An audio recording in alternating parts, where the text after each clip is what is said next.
영접하시니 나도 영접하시고 나의 죄를 다 씻음 길이 함께 계시네. 거듭 말씀 전하라. 죄인 영접하신다. 말씀 전하라. 죄인 영접하신다.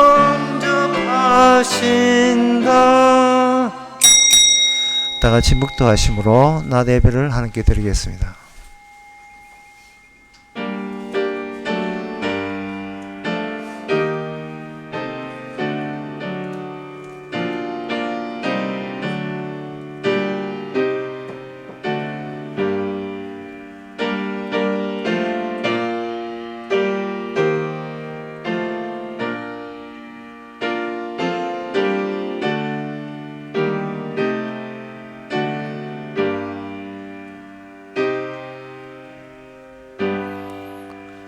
전능하사 천지를 만드신 하나님 아버지를 내가 믿사오며 그 외아들 우리 주 예수 그리스도를 믿사오니 이는 성령으로 잉태하사 동년 마리게 나시고 본비와 빌라에게 고난을 받아사 십자가에 못 박혀 죽으시고 장사한 지 사흘 만에 죽은 자 가운데서 다시 살아나시며 하늘에 오르사 전능하신 하나님 우편에 앉아 계시다가 주로서 산 자와 죽은 자를 심판하러 오시리라.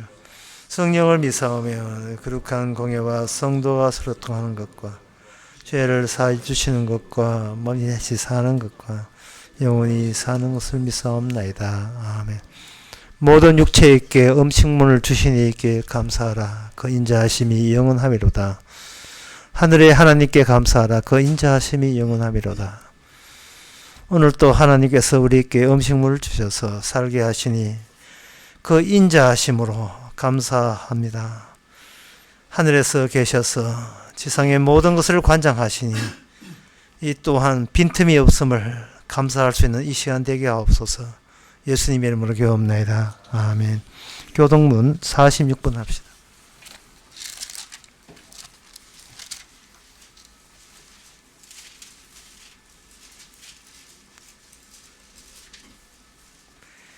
너희는 마음에 근심하지 말라. 하나님을 믿으니 또 나를 믿으라.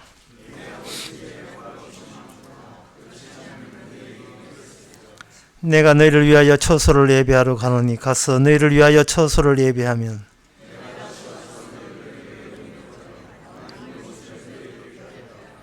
내가 가는 곳에 그 길을 너희가 알리라.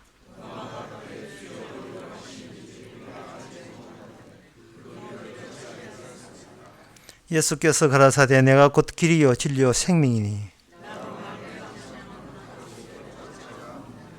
아멘. 자리에 앉아서 찬송가 460장 합시다.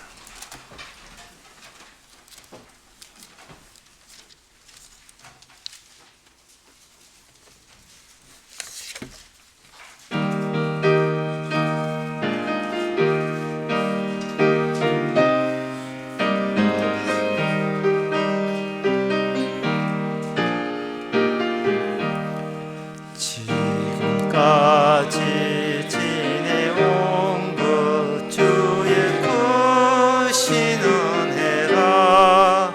한이 없는 주의 사랑 이루 말하라. 자나깨나 주의 손이 항상 살펴주시고 모든 일을 주 안에서 형통하게 하시네. 몸도 마음도 연약하나 쓰임받아 살았네. 불붙듯이 부으신 주의 은혜 전하라.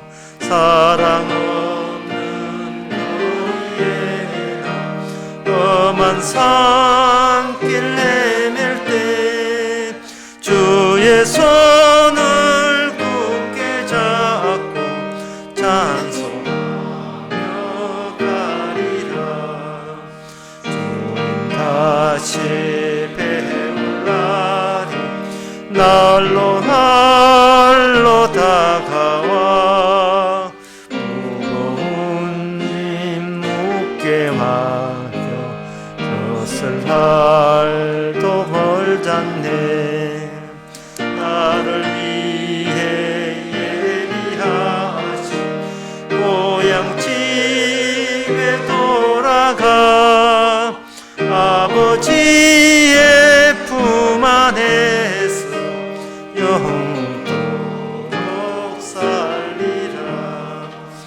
이 시간 다 함께 기도하실 때 최종훈 장로님 기도하시겠습니다.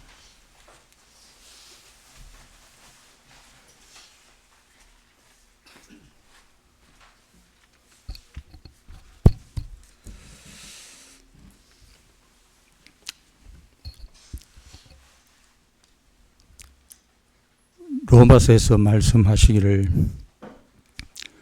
의인은 없나니 단 하나도 없다고 하였습니다. 이렇게 이처럼 어쩔 수 없는 죄인일 수밖에 없는 저희들, 우리가 주님을 사랑한 것이 아니라 주께서 저희들을 사랑하여 주셨어. 오늘도 이렇게 복음이 선포가 되는, 진리의 말씀이 선포가 되는 이 진리의 장으로 저희들의 발걸음을, 이 죄인들의 발걸음을 인도하여 주셨음을 감사함을 드립니다.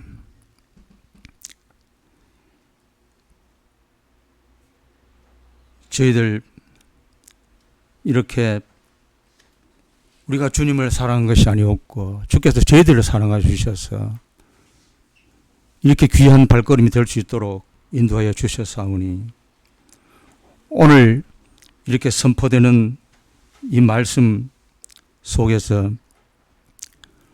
오직 우리 주님의 것만으로만이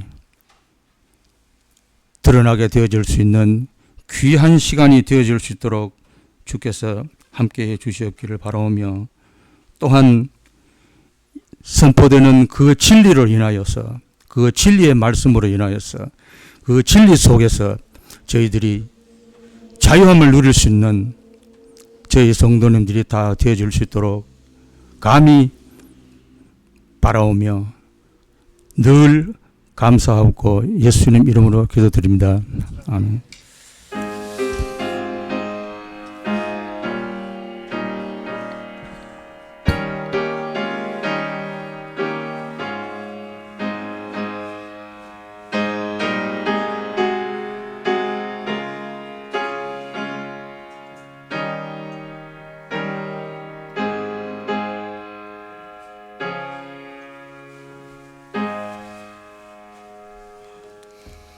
네, 이 시간 광고시 아닙니다.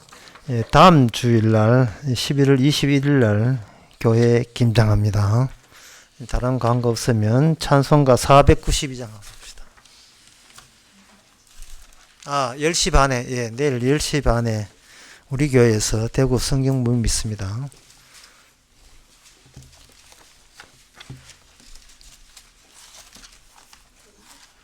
(492장) 아니다, 죄송합니다. 277장. 예.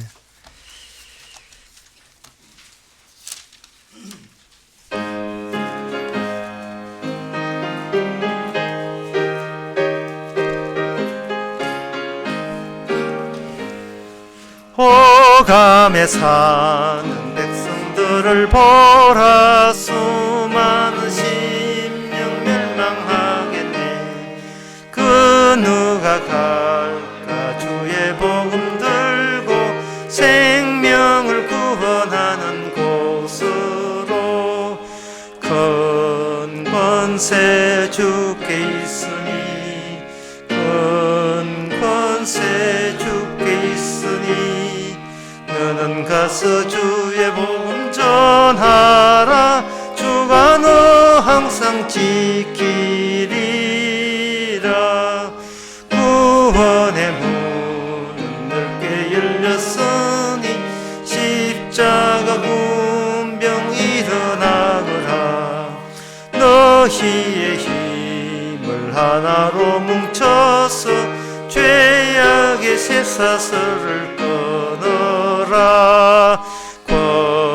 권세 주께 있으니, 권세 주께 있으니, 너는 가서 주의 복음 전하라.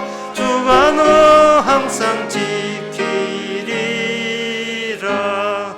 왜 너는 멸망길을 가려느냐? 주 듣고 응답하여라.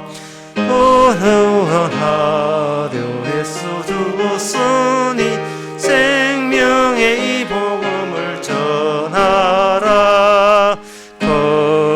권세 주께 있으니 권세 주께 있으니 너는 가서 주의 복음 전하라. 주가 너 항상 지키리라. 온천함한 승리의 그날에 영광과 찬송 주께 드리네. 속죄함이 구원 받았으니 기쁘게 할렐루야 부르네. 권세 주께 있으니 권세 주께 있으니 너는 가서 주의 복음 전하라. 주가 너 항상 지키리라. 하나님의 말씀은 데살로니가전서 3장 6절에서 10절까지입니다. 지금은 디모데가 너희에게로부터 와서 너희의 믿음과 사랑의 기쁜 소식을 우리에게 전하고 또 너희가 항상 우리를 잘 생각하여 우리가 너희를 간절히 보고자 함과 같이 너희도 우리를 간절히 보고자 한다 하니, 이러므로 형제들아 우리가 모든 궁핍과 환난 가운데서 너희의 믿음으로 말미암아 너희에게 위로를 받았노라. 그러므로 너희가 주 안에서 굳게 선적 우리가 이제 살리라. 우리가 우리 하나님 앞에서 너희를 인하여 모든 기쁨으로 기뻐하니 너희를 위하여 능히 어떠한 감사함으로 하나님께 보답할고 주야로 심히 간구함은 너희 얼굴을 보고 너희 믿음의 부족함을 온전케 하려 함이라. 아멘. 편지를 보내는 대상이 같은 교인들, 성도에게 편지를 보냅니다. 그럼 편지의 내용이 어떤 내용으로 채워져야 되는가?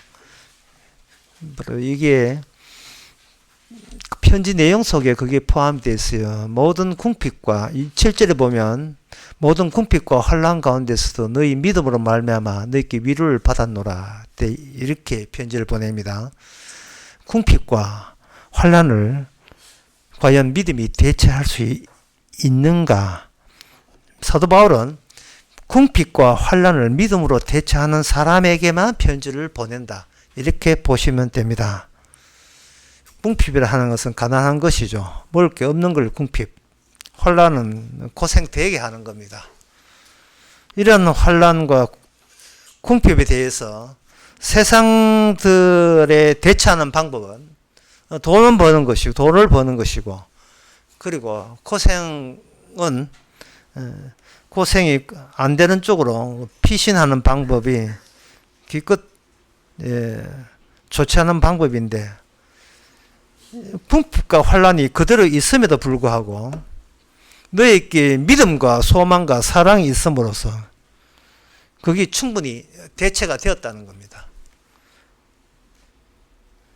그러니 이런 편지를 주고받는 관계, 그런 사이에 그 편지를 우리가 인터셉터해서 중간에 남의 편지를 엿보는 입장에서 이 성경을 한번 봅시다. 보게 되면 도대체 이들 뭐야? 도대체 이 세상에 같은 인간이면서도 믿음 하나로 모든 환난과 궁핍이 찾아와도 저는 괜찮아요. 이런 식으로 버티고 살아가는 사람.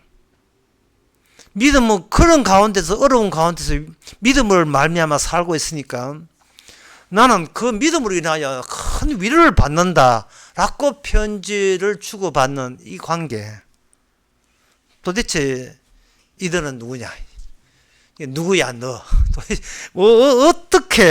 사람이 어떻게 생겨 먹었기에 이런 놀라운 현상들이 일어나느냐 이 말이죠.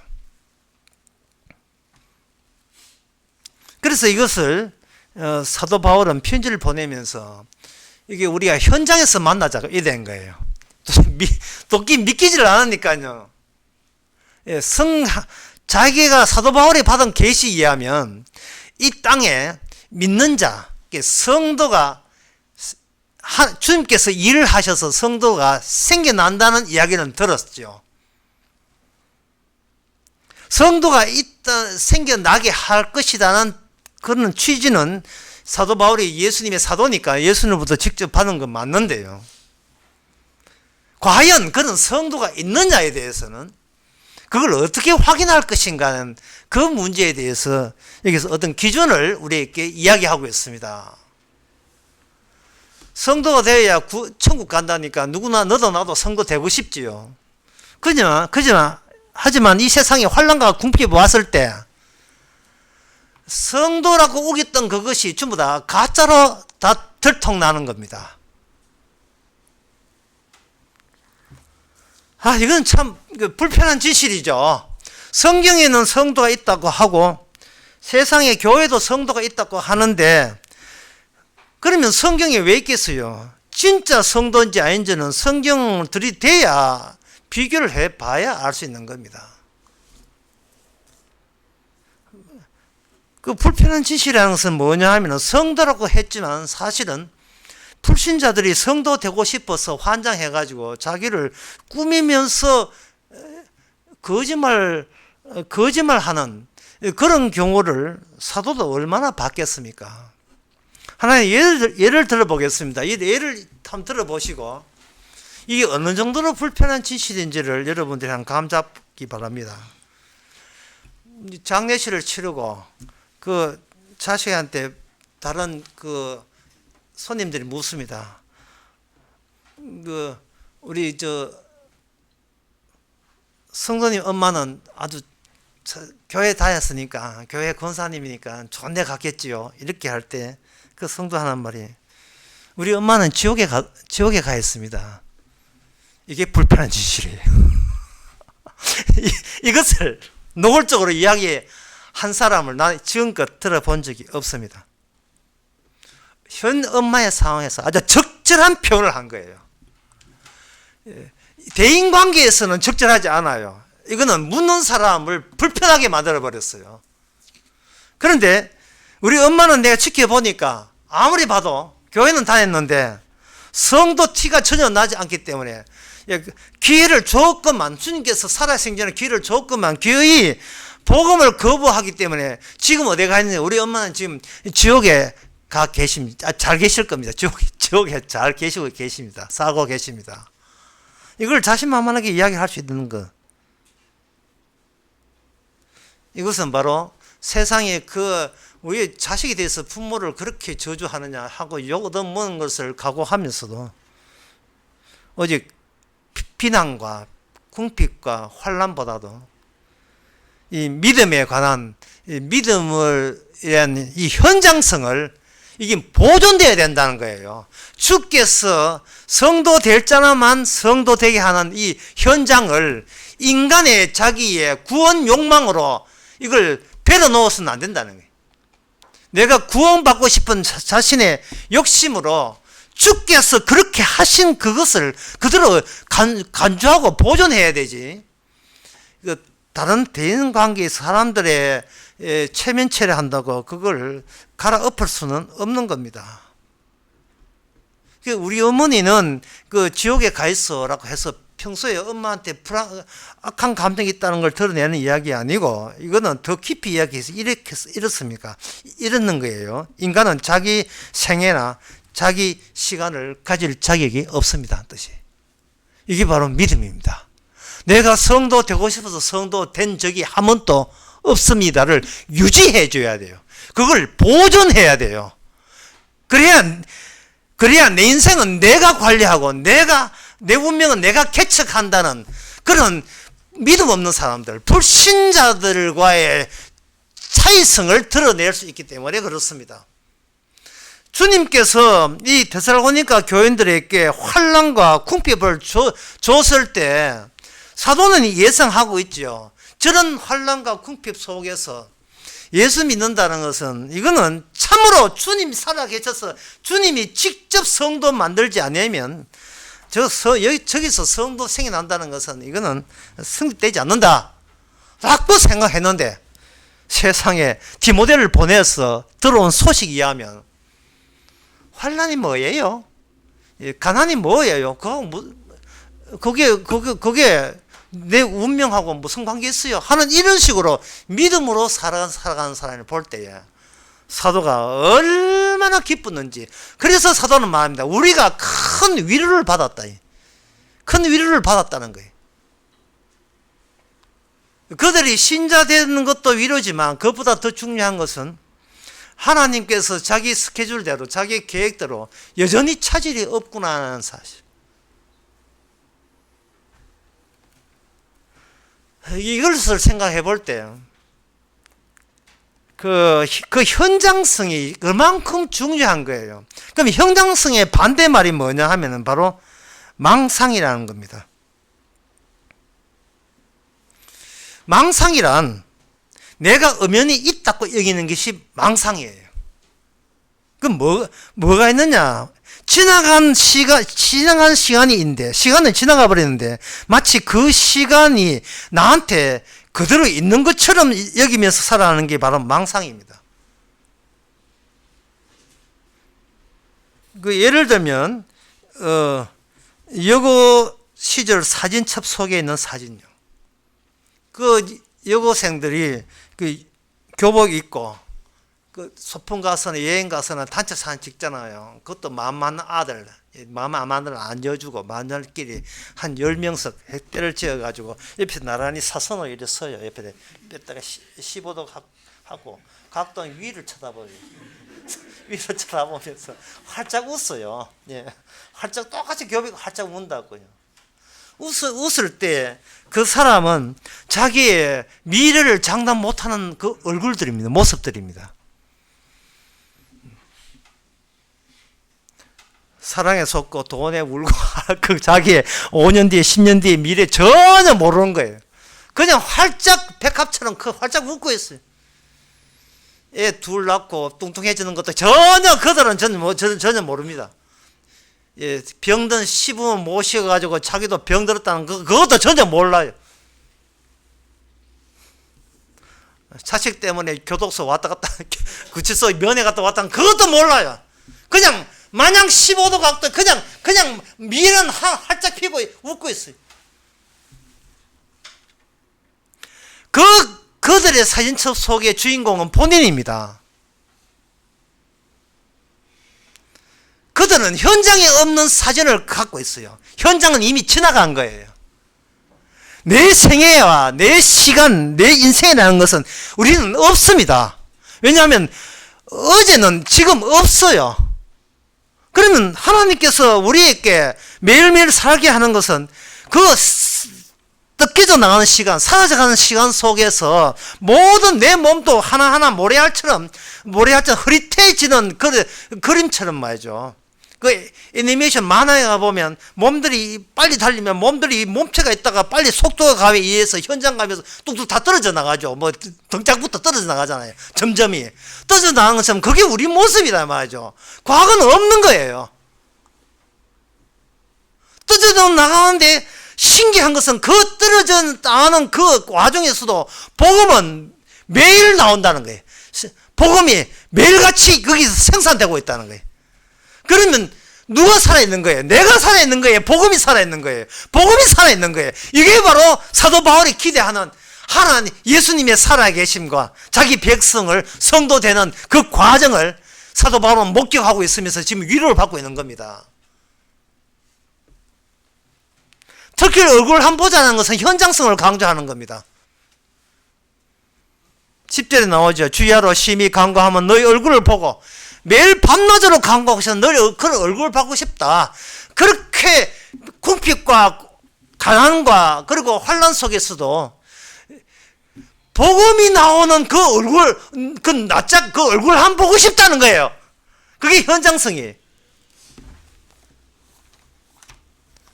여기에 우리가 여기서 주께서 일을 하실 때 주님만 아는 식으로 또는 주의 영이 임한 사람이 아는 그들만 아는 식으로 일한다는 것을 여기 안에 이 모든 현장 성경 속에 복합해서 작용하고 있어요.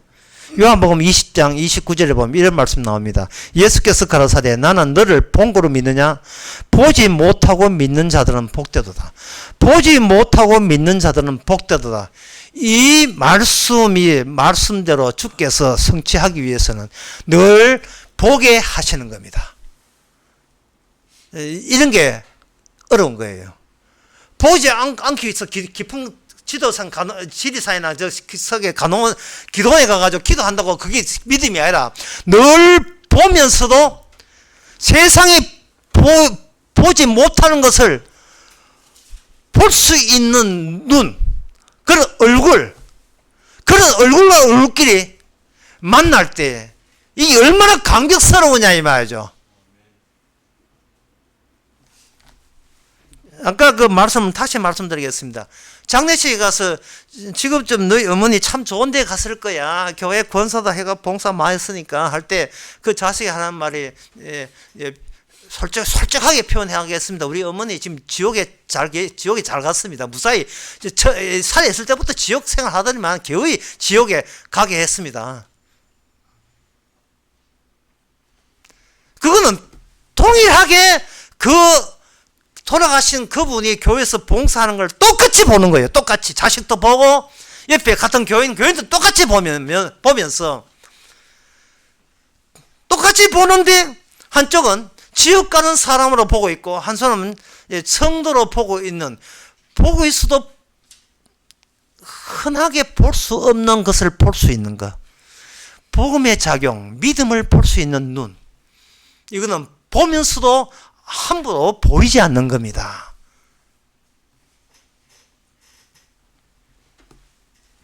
그래서 이것을 오늘 규명해야 된다. 이 설교를 통해서 그걸 규명해야 되겠어요. 그게 이제 얼굴이라는 여기 얼굴 보자는 제목으로 설정을 해놨습니다만은 그 얼굴 현장성으로 드러나려면 얼굴이 있어야 되겠고요. 그 얼굴은 개개인의 얼굴은 사실은 내일 되면 뜯겨져 나가는 존재하지 않는 얼굴들이에요. 그러지만 내일 되면 또 주어지는 새 얼굴로 그들은 살게 될 겁니다. 이처럼 인간들이 얼굴을 가지고 살아있다 이건 당연한 걸로 이렇게 생각하는데 여러분들은 분명히 아셔야 될 것은 우리가 얼굴 가지고 살아있는 것을 당연한 걸로 읽지 말고 신기하는 것을 봐야 됩니다. 왜냐하면 인간 자체가 있을 이유가 없기 때문에 그렇습니다. 성경 전체를 보면서 핵심은 뭐냐 하면은 인간 자체에 인간이 있을 이유가 포함되어 있지 않다는 겁니다. 하나님이 사람이 되기 위해서 미리 사람이 만들어진 거죠. 우리에게 얼굴이 있는 것은 우리의 얼굴이 있다가 당연한 것이 아니고 하나님의 얼굴을 드러내기 위해서 인간이라는 만들어 놓고 거기에 얼굴을 집어넣은 겁니다. 그게 신기하게 여러분 느껴져야 돼요.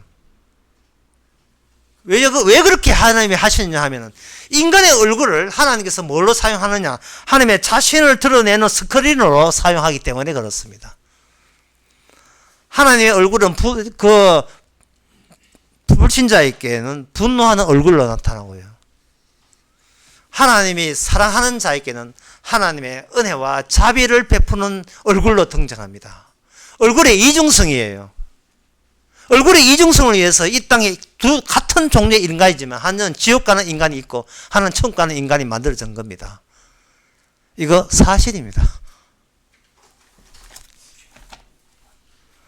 민수기 6장 23절 26절에 보게 되면 그 당시 이스라엘 백성들에게 하나님 나타나셔서 축복을 모세한테 이렇게 지시한다. 너희 축복할 때 이렇게 축복하라. 축복 내용이 나옵니다. 축복 내용이 그 23절부터 참 길지 않으니까 읽어보면 여호와께서 모세에게 일러 가라사대 아론과 그 아들에게 고하여 이르기를 너희는 이스라엘 자손을 위하여 이렇게 축복하라. 이렇게 너에게 복을 주시고 너를 지키기를 원하며 여호와는 그 대역이 뭐냐? 여호와는 그 얼굴로 내게 비추사 온 은혜 베푸시기를 원하며 여호와는 그 얼굴을 내게로 향하여 드사 평강 주시기를 원하노라라고 축복하라고 이야기합니다. 그러면 인간에게는 얼굴이 있잖아요. 인간이 얼굴이 있는 것은 뭐냐 하면은 주님의 얼굴과 통하는 얼굴이냐 아니냐를 판정받기 위해서 얼굴을 준 거예요. 모든 인간의 얼굴은 그래요. 하나님께 주시는 은혜와 그리고 하나님의 평강을 평강을 받는 수용체로서의 은혜.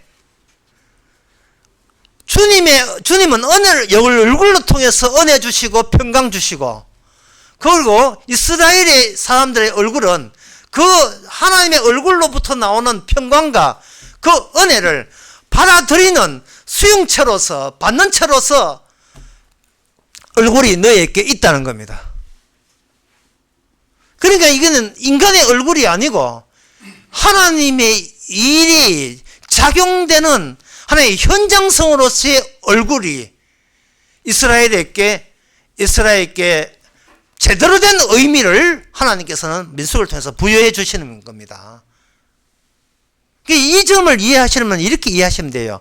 나에게는 얼굴 없는 거예요. 나에게는 아예 얼굴이 없다고 생각하세요. 오징어 게임 같아요. 나는 완전 얼굴이 없어요. 얼굴은 하나님이 어떤 무엇으로 채워주냐에 따라서 수용체로서 은혜의 수용체냐 아니면 하나님의 진노에 받을 수용체냐, 그거는 그 사람의 몫이 아닙니다. 그 사람의 결정이 아닙니다. 판단의 선택의 과정이 아니에요. 주께서 일방적으로 그렇게 뒤집어 씌워주는 겁니다. 어디 놀이동산 가게 되면 물주머니 막 던지고 재밌는 돈 주고 막 물주머니 던지는 게 있어요. 그러면 평소에 자기 여자친구한테 스트레스 풀어갖고, 남자는 어떤 그림이 있는데, 람보 같이 벗은 우통난 벗에다가 얼굴만 동그랗게 비워놓고 거기다 남자 얼굴 쏙 내밀면 남자 얼굴을 향하여 물주머니 막 터뜨리죠. 물풍선 던지고. 또 그 사진 찍는데도 멋있게 해놓고 얼굴만 자기 얼굴을 바꿔가지고 옆에 보면 그 날개 같은, 천사의 날개 같은 거 쫙 있습니다. 충무시 보면 거기 충무시 그림 그리진 골목에 보면, 저도 거기서 사진 한번 찍어 놓으면 자기가 몸체는 천사의 얼굴은 자기 얼굴이 나오도록 찍은 게 있죠. 그 얼굴 부위를 하나님께서 이렇게 따로 비워놓고 장차 하나님의 얼굴이 되셔서 오실, 얼굴이 인격화 되신 오신 하나님의 자기의 독생자의 얼굴을 그들 속에 거기다 딱 사진빨로 집어넣는 그 작전을, 그 계획을 하나님이 갖고 계시는 거예요. 지금 제가 말씀드리는 이 하나님의 계획에 철저하게 인간은 손댈 데가 없습니다. 자기 인생에 손댈 데가 아무것도 없어요. 여러분, 마음 편하지 않습니까?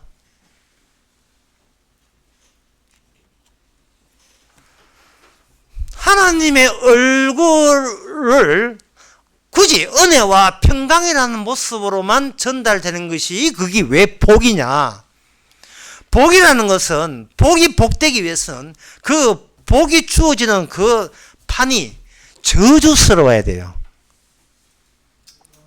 출애굽기 33장 20절에 보면, 출애굽기 33장 19절을 보면 여호와께서 이제 모세를 만났어요. 모세를 단독으로 만나서 모세에게 일러준 일이 모세가 이끌 이스라엘 전체에게 일러준 그 업무와 동일한 업무가 되겠습니다. 나의 모든 선한 형상을 내 앞에 지나가게 하여 여호와의 이름을 내 앞에 반포하라. 나는 은혜 줄 자에게 은혜를 주고 긍휼히 여길 자에게 긍휼을 베푸니라. 또 가라사대 너가 내 얼굴을 보지 못하니 나를 보고 살 자가 없습니다. 이게 인간의 형편입니다. 인간의 입장은 하나님의 얼굴을 못 봅니다. 지금 하나님의 얼굴을 못 보는데 하나님은 지금 억지스럽게 자기 얼굴을 지금 비추려고 하는 거예요. 그러면 하나님의 얼굴을 볼 능력이 없는 인간들에게, 이미 범죄했기 때문에 볼 능력이 없는 인간에게 하나님의 얼굴이 나타나 버리면 그 자체가 재난이고 재앙이에요. 살 자가 없습니다. 하나님은 지금 은혜라는 말을 하고 자평강이라는 말을 하는 이유가 지상에 있는 모든 인간들이 지금 하나님께 화를 돋우고 있는 거예요. 인간들이 지상에 있는 인간들은 악마한테로부터 유혹을 받아서 뭐라고 생각하냐면 나는 내 하고 싶어서 산다. 왜? 이런 식이에요. 그 내 하고 싶어서 사는데 누가 나에게 말릴 것이냐? 라고 하는 것은 무엇을 고려하지 않냐 하면은 인간이 본인이 하는 그 지 마음대로 하는 행동이 하나님의 얼마나 화를 돋우는지를 전혀 계산하지 않는 행동이 마음에서 나온 거예요. 지금 내 행동과 말씨와 태도가 얼마나 하나님을 화나게 하는가를 전혀 고려하지 않습니다. 이거는 뭐 초등학교, 중학교, 고등학교, 대학교도 그걸 가르치지 않아요. 이번 주 화요일날 첫째 시간은 하나님을 화나게 하는 방법, 뭐 이런 거, 화나지 않게 하는 방법, 이런 걸 과목으로 집어넣은 적이 없어요. 성경 과목도 없는 판이에요. 뭐 그게 생각하겠어요? 네가 어떻게 이 험난한 세계를 이겨낼 수 있는가? 그런 기술과 지혜와 지식을 갖춰라. 공부 못하면 네 빌어먹는다. 그것만 이야기하지. 내가 나를 위해서 열심히 공부하고 열심히 바르게 살고 착하게 사는 이것이 나를 위해서 그렇게 하는 행동이 얼마나 하나님을 화를 돋우는 행동인지를 사람들은 아무도 이야기해 준 적이 없어요. 아무도 가르쳐 준 적이 없습니다. 똑같은 통속이 한 통속이니까요. 그래서 사람 말 듣는다는 것이 이렇게 위험해요. 복음을 아는 자식이 복음을 모르는 아버지의 말을 듣는다는 게 그렇게 위험합니다. 복음을 아는 동생이 복음을 하는 형한테 잔소리 듣는 게 그렇게 위험한 짓이에요. 어느 정도 위험하냐? 그거는 성경에 주님께서 아주 친절을 베풀어서 보여주신 적이 있습니다. 창세기 19장 24절 보게 되면 여호와께서 하늘 곧 여호와께로서 유황과 불을 비같이 소돔과 고모라에 내리사 그 성들과 온 들과 성에 거하는 모든 백성과 땅에 난 것들 다 엎어 멸하셨더라. 이 짐승들은 또 무슨 죄가 있습니까? 하여튼 롯의 아내는 뒤를 돌아본 거로 소름기둥이 되었더라. 아브라함이 그 아침에 일찍 일어나 보니 소돔과 고모라의 온등에 눈을 보니 연기가 옹기점 연기같이 치밀어 오른 걸 보았더라. 하나님께서 소돔과 고모라에 불로 심판 내린 것은 사람이 죽어서 경험하는 죽음 말고요. 산채로 경험하는 죽음의 진수를 그들을 통해서 보여주고자 했던 겁니다. 산채로, 살아있는 채로 하나님의 저주를 온몸을 온팍 다 받는 거예요. 소돔과 고모라 성에 있는 사람들이 그들이 평소에 무슨 일을 했습니까? 거기에 그 기자가 르뽀 기자가 가서 그들이 소돔과 고모라에 뭐가 잘못된지를 조사를 해보자 이 말이죠. 뭐 동성애가 어떻고 뭐가 성적으로 문란했고 이런 소식을 전하면 그거는 본질을 지금 모르고 있는 거예요. 소돔과 고모라 사람들이 한 일은 뭐냐면은 동성애를 하고 엄난한 죄를 범한 게 아니고 그들은 그냥 먹고 마시고 시집가고 장가고 사고 팔고 그 일을 했습니다.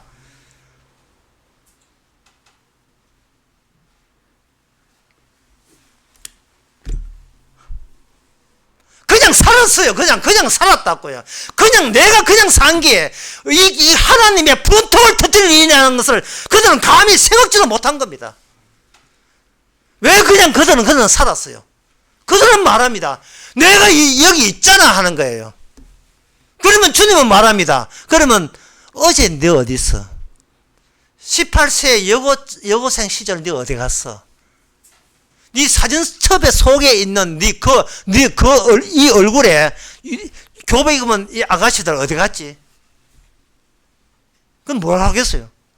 없나이다. 그래, 너는 지금 없는 거야. 하나님이 있음을 이야기해서 잠시 있게 하는 것이지 인간은 존재하지 않아요. 이 사실을 이야기하기 위해서 주님께서 이 땅에 오실 때 인간들은 자기가 얼굴이 있고 거울에 비치니까 얼굴이 있으니까 그 얼굴이 있으니까 자기가 존재한다고 생각하는 거예요. 그러나 그 존재하는 얼굴은 악마의 얼굴입니다. 그걸 보면 시구웃고 지나가요. 내가 존재하는 자체가 이게 하나님께 화딱지 날 일인 것을 그들은 생각지 못한 거예요. 아니 존재하는 게 화나는 게 아니고 존재하고 있다고 자기가 의식하는 게 화날 일이에요.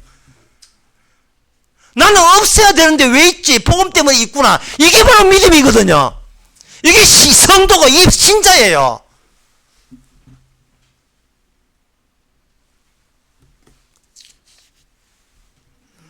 예수님께서는 인간들이 자기 자신을 몰라도 너무 모르니까 주님께서 어떻게 오셨냐 하면 하나님의 얼굴로 오신 거예요. 얼굴로. 얼굴이라는 말은 쉽게 말씀드리면 이니셜이라고. 이니셜. 예를 들면 그 원소기호 주기율 15번이 포스포러스 가는 거 이게 인 빛을 가져온다는 뜻의 인이에요. 인인데 그 원소기호에서 P라고 표현한 거예요. 앞에 P자를 따가지고 그게 그 원소의 인을 이니셜이에요. 얼굴은 뭐냐 하면 하나님의 얼굴 이니셜이 뭐냐 하나님의 얼굴이에요. 자기 얼굴.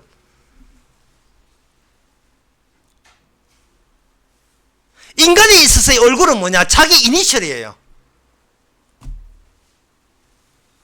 하나님께서 이스라엘 백성에게 자기 얼굴이 너희를 향하기를 원하는 거 그게 복이에요.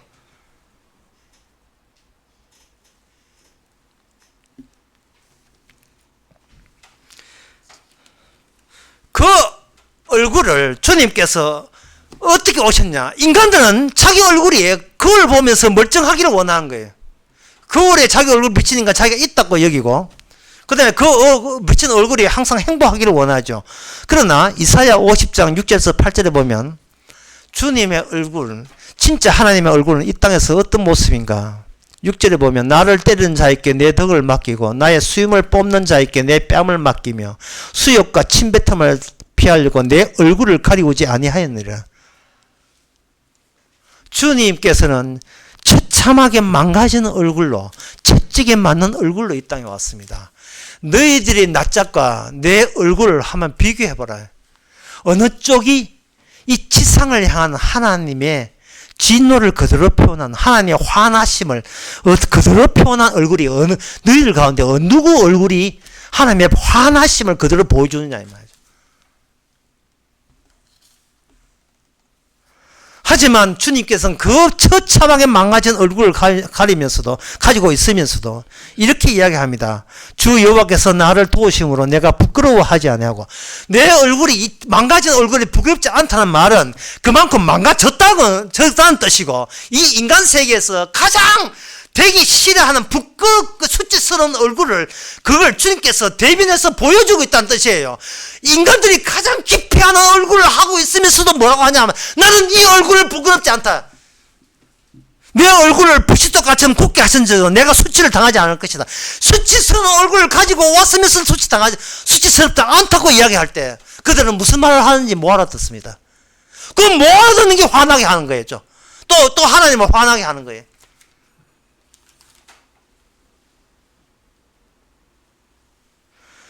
여러분 너무나 아시는 이사야 53장 2절에도 마찬가지입니다.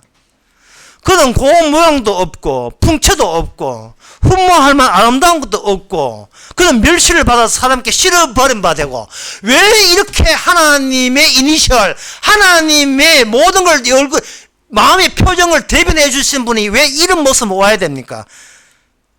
사람들은 그걸 귀하게 여기지 않았죠. 그 이유가 뭐냐? 6절 나옵니다. 우리는 다 양 같아서 그릇 행하여 각기 제갈 길을 갔다. 그냥 각기 개성이 있는 것이 아니고 개성 자체 앞에 뭐 붙는 게 있어요. 뭐냐? 그릇 행하여 잘못되게 세상을 잘못 보고 나 자신을 잘못 생각하면서 이게 옳다 이게 옳은 줄 그렇게 생각하며 살아간 거예요. 하나님께서 소돔과 고모라를 왜 분노했는지 노아 때 왜 홍수를 내렸는지 전혀 생각하지 않습니다. 그걸 알지 못해요. 그냥 자기 얼굴 곱게 유지하면 된다고 생각하는 겁니다.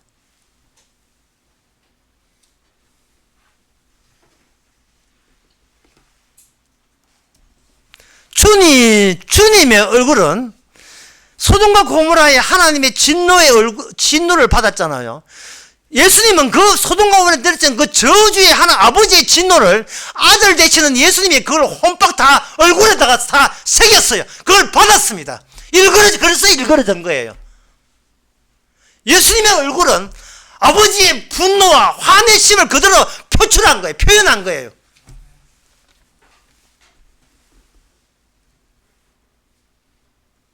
그게 바로 우리 주님의 얼굴입니다.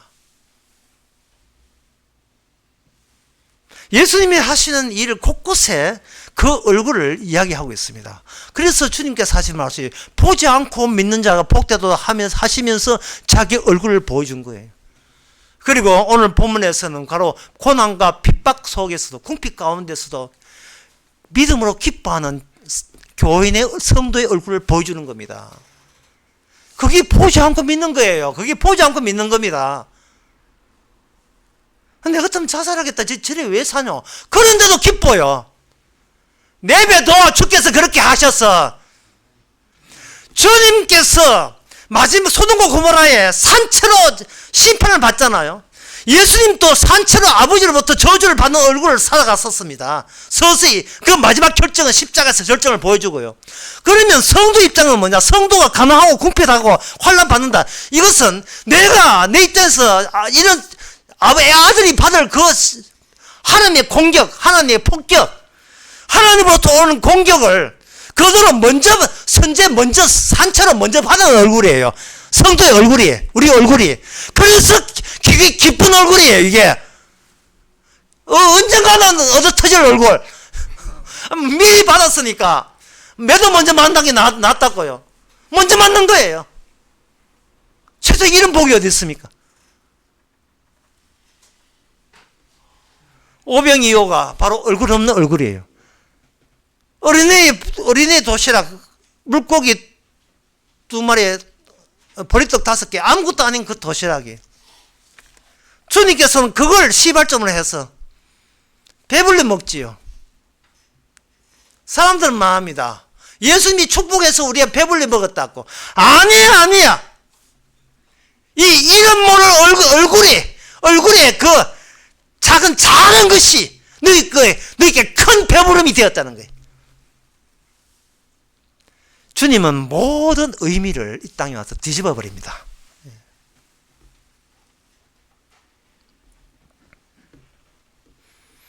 왜냐하면 인간들은 이 땅에서 악마의 배후 조종받는 이 버림받은 자들은, 불신자죠. 버림받은 자들은 그들이 하루하루 살아가는 이유가요, 하나님께 어떻게 하면 더 화를 돋을 수 있는가, 사람 모집한다고 살아가요. 예. 제사 드리는 것이 이게 조상 제사가 이게 주의 뜻에 맞는지 아닌지 전혀 모르고 제사 드린다고 태우까지 멀리까지 오고요. 이게 왜 화나는 일인지를 몰라요. 같이 하나님을 더 약올리지 않은 식으로, 그런 식으로 그는 그들을 매일같이 구성합니다. 생각하고 연구하는 것이 하나님 화돋을 일만 구상하고 생각하도록 그런 식으로 악마로부터 배후 조정받고 살아가는 인간들입니다. 이 모든 정치판이 다 그래요. 정치판이 뭐 누굴 찍어요?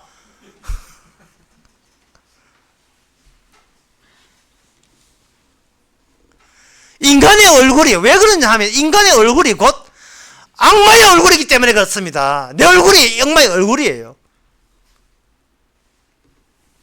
그러나 성도의 얼굴은 예수님이 아버지로부터 미리 받은 그 아버지의 심판의 얼굴을 성도가 그대로 같이 참여되었다는 그 기쁨이 들어있어요.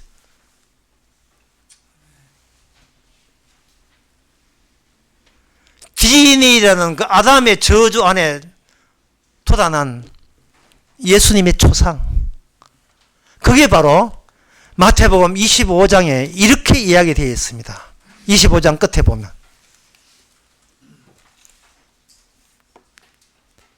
25장 44절에 보면 주여 우리가 언제 주님께서 줄이신 것과 목마르신 것과 나그네 된 것이나 벗어진 것이나 병든 것이나 옥에 갇힌 것으로 공양치 아니하시더이까.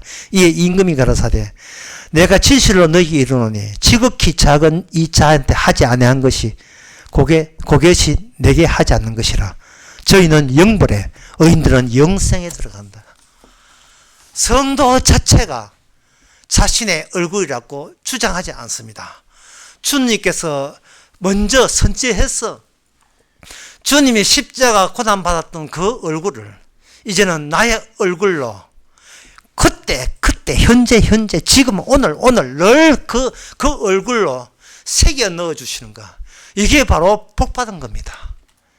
나의 얼굴이 주님의 초상이 되게 하시고 주님의 초상이 십자가에서 벌 받으시는 그 얼굴로 살아가게 되는 그 환한 기쁨이 있어야 돼요.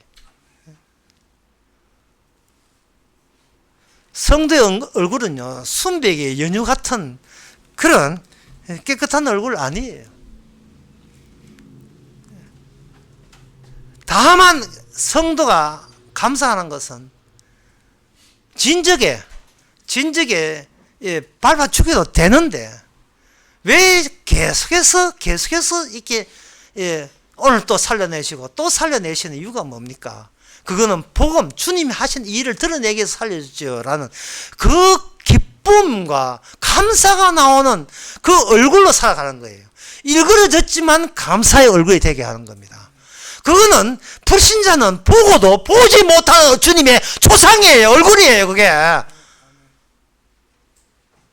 저 사람 미쳤다고 돈 얼마 번다고 저렇게 기쁘냐? 이걸 어떻게 볼 수 있습니까? 불신자들이. 얼굴은 주님이 나타난 스크린인데요.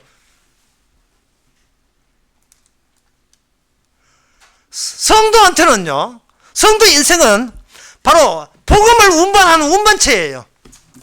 과거는 사라지니까 과거에서 현재를 매개로 해서 다가오는 천국에 계속해서 복음만 이동하면 돼요. 그게 성도의 할 일은 간단해요. 딴 거 없어요. 그냥 복음만 이동하면 돼요. 복음의 운반체니까요. 그런데 불신자들은 지옥에 갈 수밖에 없는 요건을 운반하는 운반체예요. 하나님을 화도노는데 연구하는 사람들이에요. 어떻게 하면 신이 없음을 증명할까 이런 거요. 어떻게 하면 하나님을 더 기분 더럽게 만들까? 그것만 연구하기 위해서 하는 방법은 뭐냐? 간단하죠. 자기를 위해 살면 되죠. 자기 위해 살면 돼.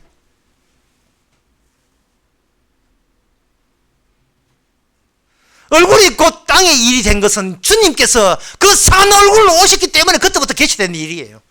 하늘의 일은 땅의 얼굴로, 성도의 얼굴로 나타난다는 겁니다. 그 얼굴 좀 보자 이 말이에요. 오늘 본문 내용은.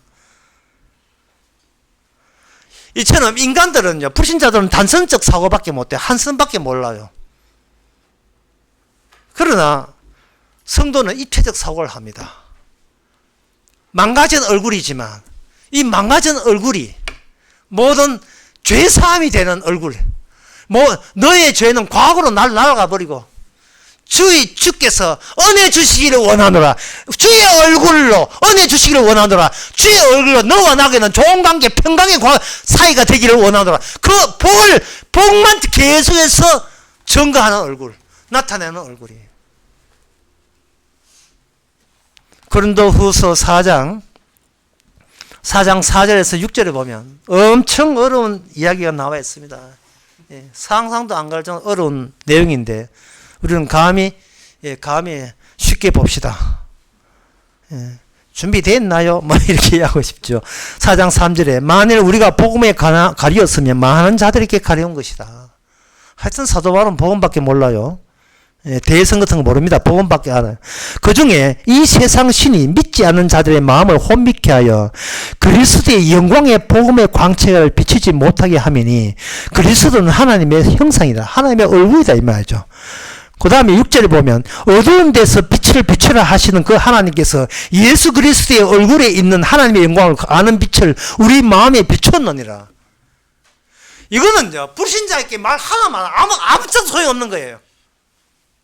왜냐하면 불신자들은 거울에 비친 자기 얼굴이 따로 있고 그 얼굴이 멀쩡하기를 바라는 거예요. 요새 좀 기미가 좀 끼나? 이걸 좀 뺄까? 요거 깎아버릴까? 요거 턱 요거 맨날 자기 감상에 늘 웃으면서 자기 감상에 빠져 있거든요. 그런데 주님의 얼굴은 거기에 거울에 비치지 않습니다.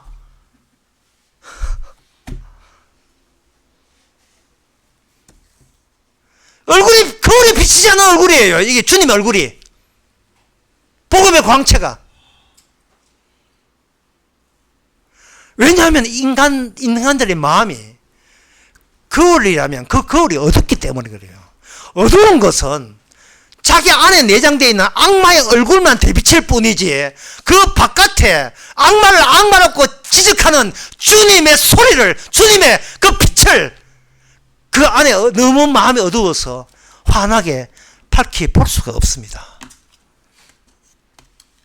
저는 그런 단체를 감히 교회라고 이야기하고 싶어요. 교회.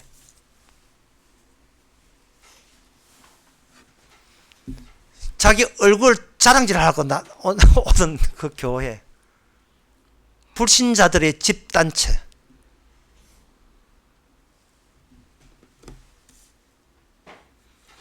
그걸 교회라고 할 수 있는 이유가 교회는 성도와 마찬가지로 진짜 교회는요.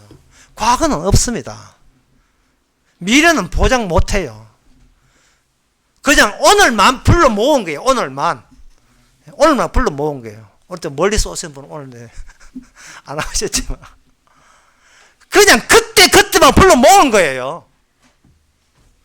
과거 다 떨어져 나간 사람만 불러 모은 거예요. 과거에 얽매이지 않은 사람만 불러 모은 거예요. 영구 없다가 아니라 과거 없다가 되는 게 과거 없는 사람은 오라는 거예요. 과거가 없으면 내가 없는 겁니다. 그리고 굳이 내가 있을 이유가 없어요. 주님의 몸으로 있으면 되지 내가 있을 이유가 없습니다. 성경의 교회에 대해서 이렇게 합니다. 예수님을 교회의 머리라고 했거든요. 이 말은 뭐냐 하면 세포와 세포와 그리고 기관과 기관 사이에 무엇이 흐르냐. 이게 모세 혈관이 흘러요.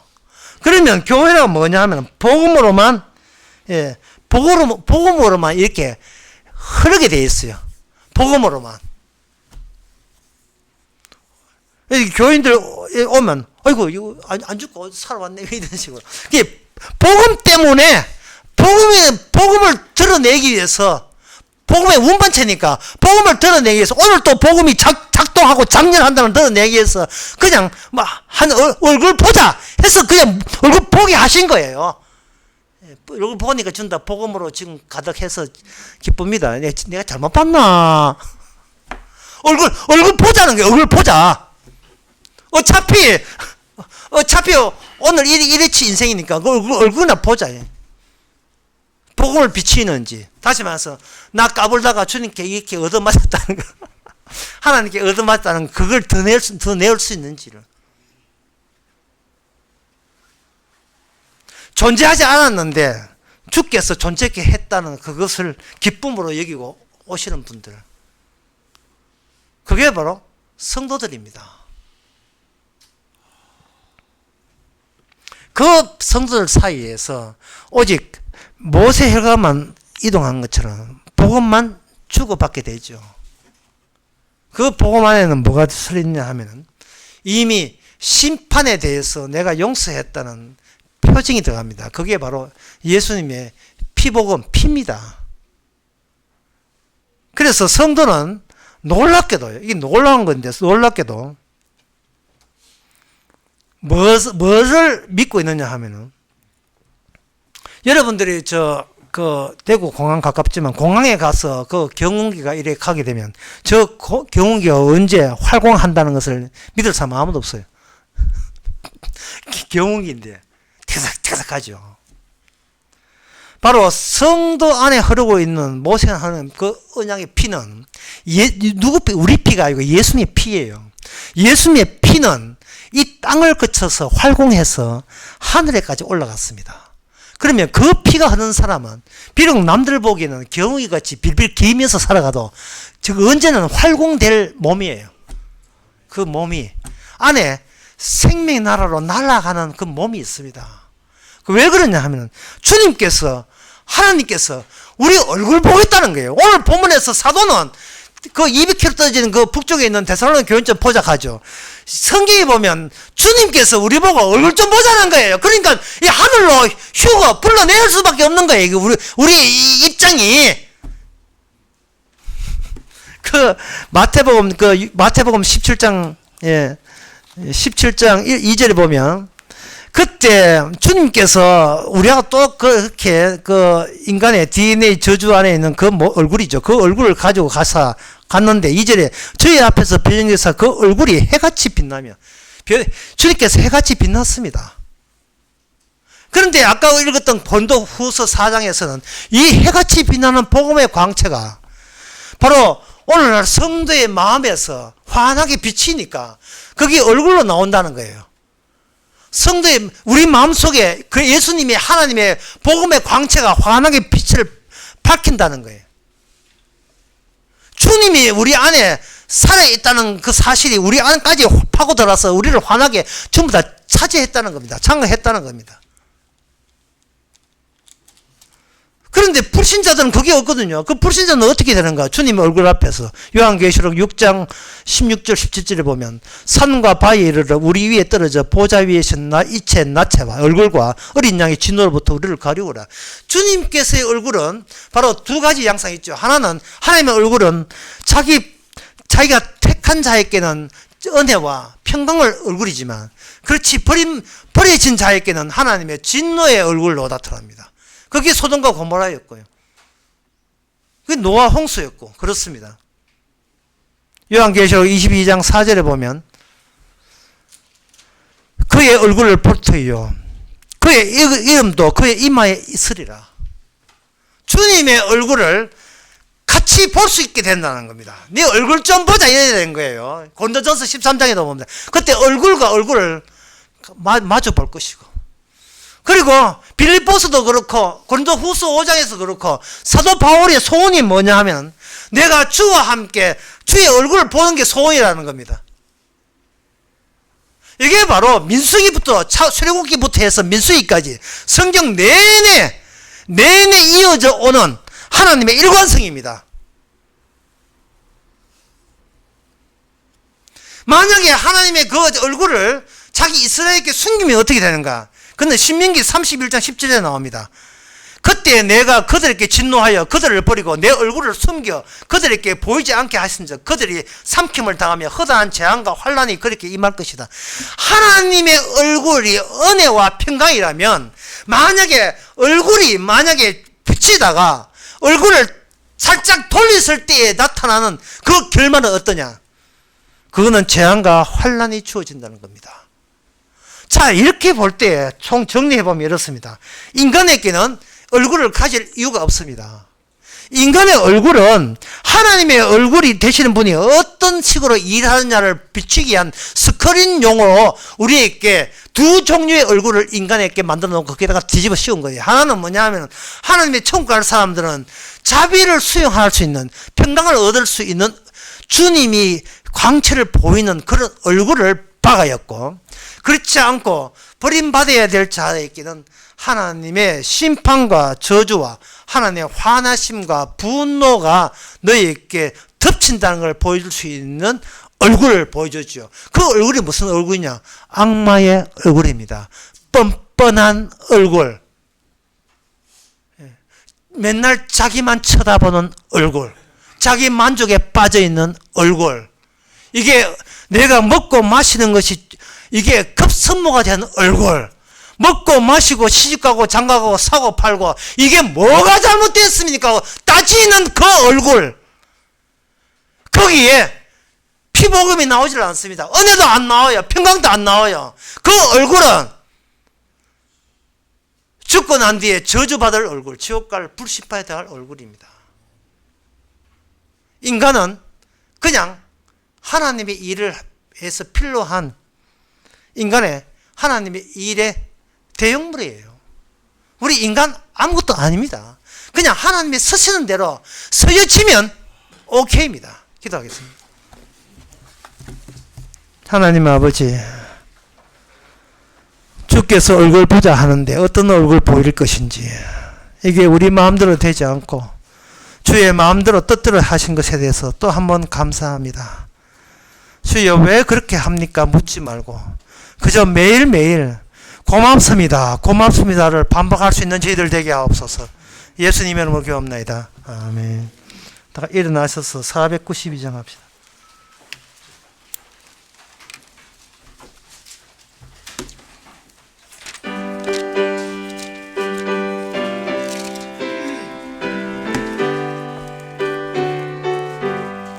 나의 영원하신 기업 생명보다 귀하다. 나의 갈 길 다가도록 나와 동행하소서. 주께로 가까이 주께로 가오니 나의 갈 길 다가도록 나와 동행하소서. 세상 부귀 안일함과 모든 명예 버리고 험한 길을 가는 동안 나와 동행하소서. 주께로 가까이 주께로 가오니 나의 갈 길 다가도록 나와 동행하소서. 어두운 골짝 지나가며 험한 바다 건너서 천국문에 이르도록 나와 동행하소서. 주께로 가까이 주께로 가오니 나의 갈 길 다가도록 나와 동행하소서. 아멘. 기도합시다. 지금은 우리 주 예수 그리스도의 은혜와 하나님의 거짓 사랑과 성경의 충만하심이 고맙다는 말 대신에 내가 뭐 어째서란 말을 내뱉는 그런 세상 속에 우리가 살고 있음을 깨닫는 모든 성도에게 주의 이름으로 축원하나이다.